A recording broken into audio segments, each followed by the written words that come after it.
down to the mat again. You're doing great, stay with me.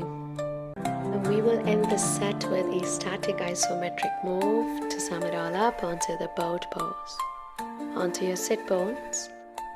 Lift your legs up and you can interlace your feet like so. Arms are extended out straight. Now this is a pure test on your core strength, on your balance, on your stability. Make sure the spine is straight and your core is sucked inside. It's okay if you fall back.